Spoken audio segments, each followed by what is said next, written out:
আপনি কি বলছেন আমি কিছুই বুঝতে পারছি না পিসিমা। আরে দূর বাবা, আমিও কিছুই বুঝতে পারছি নাকি। গন্ডগোলটা যে কোথায় হচ্ছে সেটাই তো ধরতে পারছি না।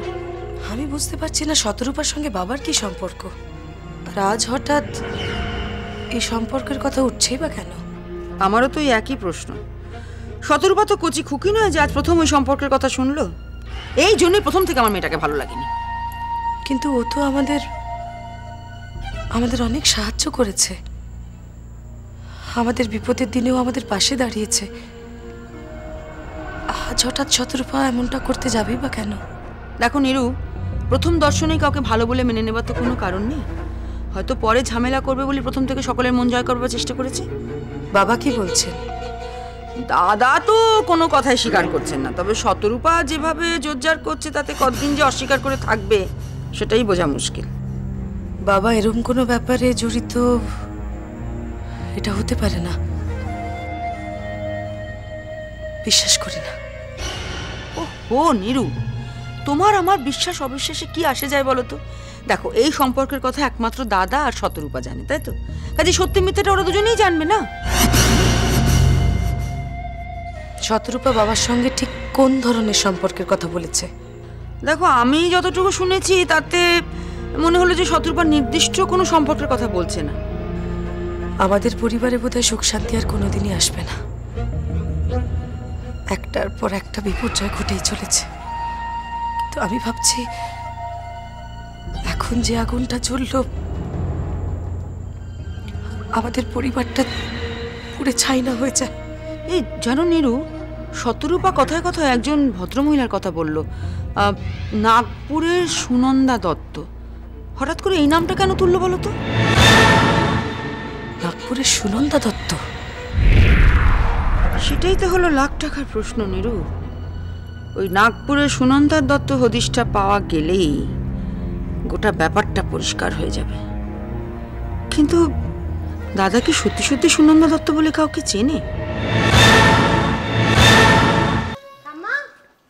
ওটা কি ঠাম্মা, তুমি কাঁদছো কেন? আরে আশ্চর্য, তুমি কাঁদছো? আজকে তো আমাদের সকলের সবচেয়ে সুখের দিন। অপর অফিসে জেল থেকে ছাড়া পেয়ে গেছে ওই সালি পিসা কাহারামি এখন জেলে ঢুকে যাকে পিসিং পিসিং এন্ড পিসিং করবে কি না, সকলকে তুমি মিষ্টি খাওয়াবে, আনন্দ করবে, তুমি কাঁদছো? তারপর বাড়িতে ঢোকার পর হঠাৎ ওই শিলিগুড়ি এসে আমার চমক দিল।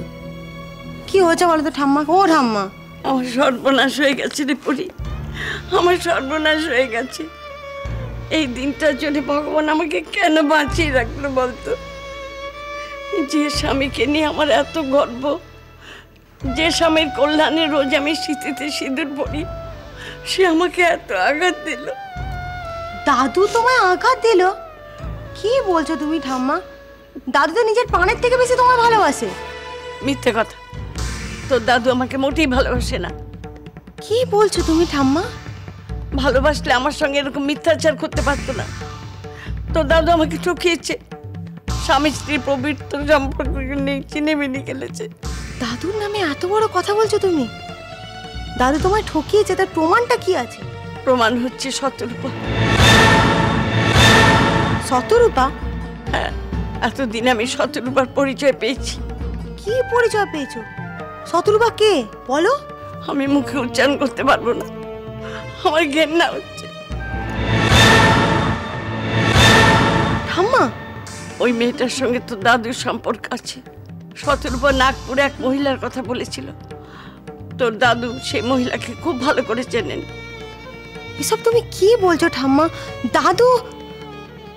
আজ বুঝতে পারছি, তোর দাদুকে দেবতার আসনে বসে আমি ভুল করেছি। শতরূপা বলেছে তোর দাদু নাকি প্রথম দিনই ওকে চিনতে পেরেছে, আর শতরূপা যে চিঠিটা লিখেছিল তোর দাদু নাকি ইচ্ছে করে সেটা লুকিয়ে রেখেছে। বল, এসব কথা শুনে আমি কি করে সহ্য করবো? দেখো ঠাম্মা, আমি তোমায় একটা কথা বলতে পারি, আমার দাদু কোনোদিন কোনো লোককে ঠকাতে পারে না। আর তোমাকে এত ভালোবাসে সেই লোকটা কেন তোমায় ঠকাবে বলো? এটাও তো হতে পারে ঠাম্মা যে শতরূপা তোমায় মিথ্যে কথা বলছে। বলি বলি, কেঁদো না ঠাম্মা, দাদুকে বিশ্বাস করো। কে কি বলছে তোমার শুনে কি লাভ বলো? আমি প্রথম দিনই মাকে বারণ করেছিলাম, এইসব অচেনা অজানা কাউকে বাড়ির মধ্যে ঢুকিও না। তখন কেউ শুনলো আমার কথা? এখন ঠেলা সামলাও। তুমিও তো বলেছিলে শতরূপা খুব ভালো মেয়ে। বলেছিলাম, কারণ প্রথম দিন থেকে ওর চালচলন, আচার, ব্যবহার, স্বভাব কোনোটা দেখে অন্য কিছু মনে হয়নি। কি করে বুঝবো যে সবটা বদলে যাবে? আমার মনে একটা সন্দেহ ছিল, আর সেই সন্দেহটা আরো দৃঢ় হয়েছিল যেদিন শতরূপা আমার সঙ্গে বাবার ডেড বডি আইডেন্টিফাই করতে গেছিল। দেখো, তোমার কেন সন্দেহ হয়েছিল সেটা আমি জানি না, আমার কিন্তু একদিনের জন্যও মনে হয়নি। বরঞ্চ প্রথম দিন থেকে পরিবারের জন্য যা যা করেছে অকল্পনীয়। ঠাকুরজির শ্রাদ্ধে অতগুলো টাকা দিল, আমার চিকিৎসা, পরীর ট্রিটমেন্ট, শেষমেশ বুড়িমার জন্য ডাক্তার ঠিক করা, কোন কাজটাও করেনি বলো তো? সমস্ত করেছে ও একটা উদ্দেশ্য নিয়ে। এখন তো পরিষ্কার বোঝা যাচ্ছে এইসব উপকার টুপকার করা ছিল ওর একটা বাহানা। আদতে সবার তালে তাল মিলিয়ে ও পরিবারে ঝাঁকিয়ে বসতে চেয়েছিল। আমার আমার এটা মাথাতেই আসেনি। অবশ্য অবশ্য পরি কিন্তু বলেছিল, ভেবে দেখো, শতরূপার ভাবগতি ওর ভালো ঠেকছে না। কিন্তু শতরূপার উদ্দেশ্যটা কি হতে পারে এমন একটা কথাও বাবার সম্পর্কে বললো কি করে? তুমি বুঝতে পারছো না? শতরূপা বাবার সঙ্গে ওর সম্পর্কের কথা বলে প্রমাণ করতে চাইছে যে ও এই পরিবারেরই একজন, আর সেটা প্রমাণ করে ওই চৌধুরী পরিবারের সম্পত্তির ভাগ চায়, পারলে পুরো সম্পত্তিটাই ভোগ করতে চায়। আচ্ছা, বাবার সঙ্গে গিয়ে তুমি একবার কথা বলো, সত্যি মিথ্যাটা যাচাই করো না একবার। এর কোনোটাই সত্যি নয় নিরু, পুরোটাই মিথ্যে। আমি বাবাকে অবিশ্বাস করতে পারবো না কিছুতেই। না না না, বাবা কখনো এই কাজ করতে পারেন না। তাই বাবা নয়, আমাকে বোঝাপড়া করতে হবে ওই শতরূপার সঙ্গে।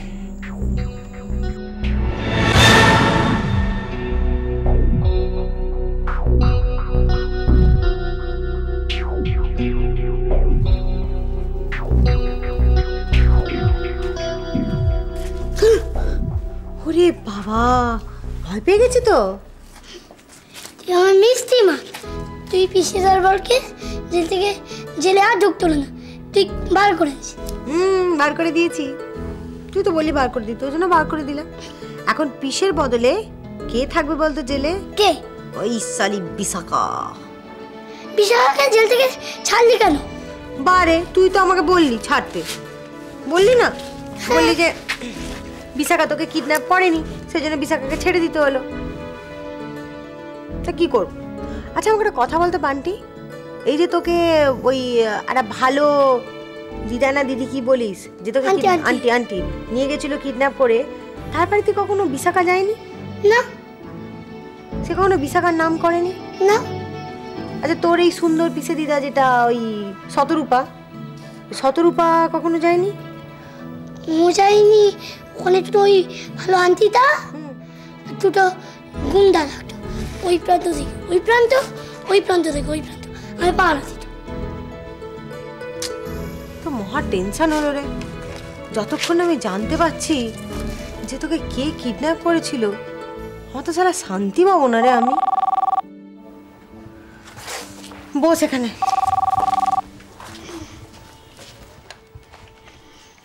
হ্যালো। খুব আনন্দ হইচই হচ্ছে তো? হ্যাঁ, ইসে ছাড়া পেয়েছে, খুব মজা হচ্ছে। মামলা জেতার আনন্দে হইচই করার মতন মুড কারো নেই মাস্টার। বাড়িতে আবার একটা অঘটন ঘটেছে, একটা ভয়ানক অঘটন। কি বলছো? কি আবার কি অঘটন ঘটলো? আমাদের বাড়ি কি অঘটন এইসবই না? আমাদের সকলের জানো তো খুব পোড়া কপাল, আমরা কখনো ভালো থাকতে পারি না। এই পরি কি ঘটেছে তাড়াতাড়ি বলো, আমার খুব টেনশন হচ্ছে। বলে ফেলো। ফোনে সব কথা বলা যাবে না, কালকে তোমার সঙ্গে দেখা করে সব কথা বলবো। অরি হাল বললে হবে না, আমার খুব টেনশন হচ্ছে, আমার এসার বেড়ে যাবে। মাথায় ভালো করে ঠান্ডা বরফ চাপিয়ে রেখে দাও, তোমার মাথা গরম করলে না একদম চলবে না। ঠান্ডা মাথায় দুজনে মিলে একসঙ্গে বসে অনেক কিছু আলোচনা করতে হবে, বুঝলে? এবার আমি রাখছি।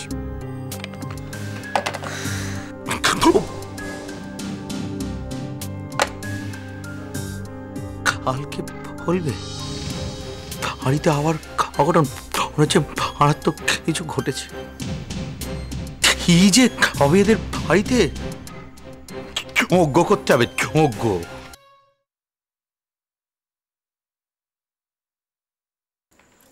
এই যে নীরু, তোমাদের কি ব্যাপার? হ্যাঁ, তোমরা সবাই মিলে এরকম নিশ্চিন্তে কি করে বসে আছো?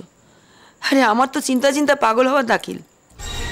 আমরা এত বড় ঘটনার পরে যে নিশ্চিন্তে আছি এটা আপনাকে কে বলল? আপনি ভাবলেন কি করে? হ্যাঁ, কিন্তু ধাক্কাটা সামলাবারও তো কোনো চেষ্টা করছো না।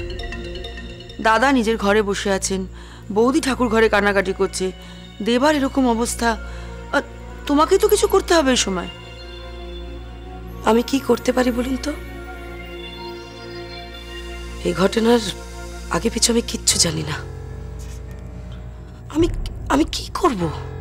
চৌধুরী বাড়ির বউ হিসেবে তোমার তো একটা দায়িত্ব আছে নাকি? সবাই মিলে যদি এইভাবে হাল ছেড়ে দেয় তাহলে কি করে হবে? হ্যাঁ, আমি মানছি যে দাদাকে তোমার ডাইরেক্টলি জিজ্ঞেস করাটা অসুবিধে। তুমি সেক্ষেত্রে শতরূপার সঙ্গে কথা বলো। পরীর বাবা ওর সঙ্গে কথা বলবেন বলেছে। আমি ওর সঙ্গে এ বিষয়ে দেখো, তোমার সঙ্গে শতরূপার সম্পর্কটা ভালো, তাই দেবা কথা না বলে তুমি কথা বললে অনেক বেশি ভালো হয় না? আর তাছাড়া একটা মেয়ের সঙ্গে যতটা খোলামেলা কথা বলতে পারে, একটা পুরুষের সঙ্গে সেভাবে পারে না। আচ্ছা পিসি, আপনার ঠিক কি মনে হয় শতরূপা যে কথাগুলো বলছে সেগুলো সত্যি? বাবার সঙ্গে শতরূপার কি সত্যি এই সম্পর্কটা আছে? দেখো, বলা খুব মুশকিল। মানে দাদার দিক থেকে দেখতে গেলে তো সব শুনে মনে হয় যে না, পুরো ব্যাপারটাই মিথ্যে। কিন্তু শতরূপা যেভাবে জোর দিয়ে বলছে আর দাদা যেখানে কোনো প্রতিবাদ করছে না, তাতে তো মনে হচ্ছে সবটাই সত্যি। আসলে দুজনে কেউই খোলসা করে কিছু বলছে না। না দেখুন পিসি, শতরূপা যে নামটার কথা বলেছে, ওই নাগপুরের সুনন্দা দত্ত, আমার কেন জানি না মনে হচ্ছে সব সমস্যার সমাধান ওই নামটাতেই জড়িয়ে রয়েছে। আপনার কি মনে হয়? হ্যাঁ, দেখো, নাগপুরে দাদার যে একটা কোম্পানির অফিস ছিল সেটা তো আমরা সবাই জানি। বাবা তো নাগপুরে যাতায়াত করতেনই, কিন্তু বাবার মুখে কখনো সুনন্দা দত্তেও এই ধরনের কোনো নাম শুনেছি বলে তো আমার মনে পড়ছে না। তাহলে এত বছর বাদে ওই সুনন্দা দত্তর নাম নিয়ে শতরূপা এখানে কি দাবি করতে এসেছে? শুনলাম শতরূপা নাকি এত বছর বাদে বাবার সঙ্গে ওর সম্পর্কের অধিকার দেখাতে এসেছে। অবশ্য আপনার ভাইপোর ধারণা ও নাকি আমাদের সম্পত্তিতে ভাগ বসাতে এসেছে। ঠিক বলেছে দেবা, একেবারে ঠিক কথা বলেছে। আমারও তাই মনে হয়। ওই মেয়েটার গায়ে পড়ে এত উপকার করার বহর দেখেই আমার সন্দেহ হয়েছিল। তোমাদের কতবার বলেছিলাম, তোমরা তখন আমার কথা পাত্তাই দাওনি। এবার বোঝো তোমরা। সম্পত্তির লোভে শতরূপা এরম একটা নোংরা খেলা খেলবে কেন? আর আমাদের কি এমন হাতি ঘোড়া সম্পত্তি আছে বলুন তো? দেখো নীরু, তোমাদের সকলের বড় মন, উদার মন। আমার বাপু সন্দেহবাতিক মন, তাই আমি এসব ভাবি। আর তাছাড়া আমি এবারের কে বলো? আমি আজ আছি, কাল নেই। থাকবে তো তোমরাই। আজকে সম্পর্কের অধিকার দাবি করছে, কাল যে সম্পত্তির অধিকার দাবি করবে না সেটা কে বলতে পারে? দেখো, তোমাদের এই অংশীদারিদের লিস্টে আরেকটা নাম হয়তো জুড়ল।